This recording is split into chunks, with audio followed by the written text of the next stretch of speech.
Hey everyone and welcome. As you may be aware, in America, the Department of Homeland Security have brought out a Disinformation Board that's being dubbed the Ministry of Truth, for obvious reasons. Well, it seems that as quick as it came out, i.e. the Disinformation Board, it's been silenced and shut down already, with Jankovic, the lady that's supposed to be leading it, handing in a resignation. Now, obviously, this Disinformation Board, which was labelled, as I said, the Ministry of Truth by critics, has been suspended, with Nina Jankovic, dubbed the Mary Poppins of Disinformation, submitting a letter of resignation, according to the Washington Post, questioning Jean-Pierre on the matter on Wednesday, who is the press secretary. Fox News reporter Peter Odysee, is doing great work at the moment, isn't he, Peter? Noted last week you guys said that you needed this Disinformation Governance Board at the Department for Homeland Security to make sure that freedom of speech, that's a joke, isn't it, is protected across the country.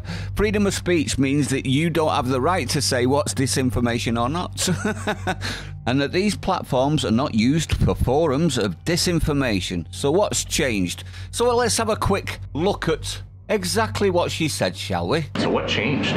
Look, the Department of Homeland Security, they began their statement repeating that the board had been intentionally mischaracterized, which is a little bit of what you were asking me, and they were explicit about what it does and does not do.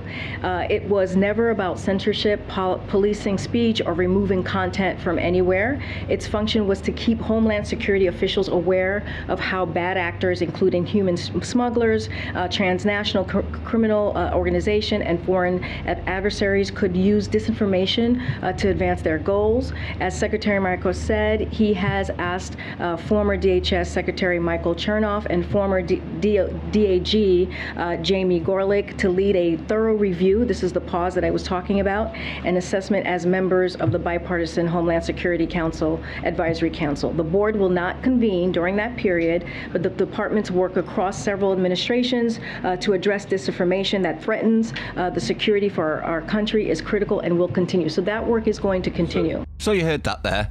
It was mischaracterized by everyone and his dog. So basically, what she's saying there is that the reason the Disinformation Board has had to be suspended is because of disinformation. Am I wrong on that one? Well, it seems that Peter Odysee saw straight through that one straight away and said, and I quote, "So if it's pausing because you think the board was mischaracterized, then the Disinformation Board is being shut down because of disinformation." Is that what's happening here? So he picked up on it straight away, didn't he, everyone? We all know why this was stopped, and it's pressure from people just like yourselves who are starting to say en masse, no more censorship, no more telling us what we can and can't see, no more telling us what we can and can't say, think, do, enough. And it's great to see. Give everyone that's pushed back against this sort of rubbish, give yourself a clap on the back. You deserve it. Keep going.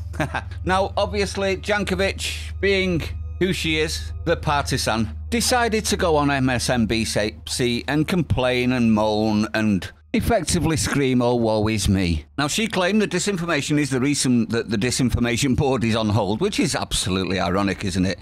We had to be shut down because of disinformation, even though that's what we're supposed to combat. It's an absolute joke. All these sensational narratives about what we thought the board was going to do is completely wrong.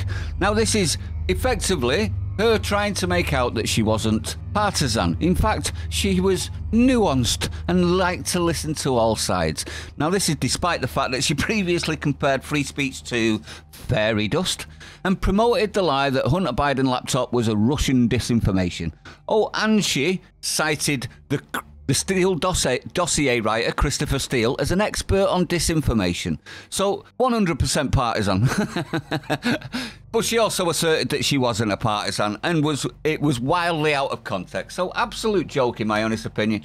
It's good that the pushback on this has been massive and immediate, and they've immediately backed out of it. It just shows the commitment to something like this, doesn't it? They will look at another way, though, of trying to silence people they don't agree with, because that's what this was aimed at, wasn't it? Let me know what you think, though, everyone. I'd like to know your opinion. Stay sane. I'll see you on the next one.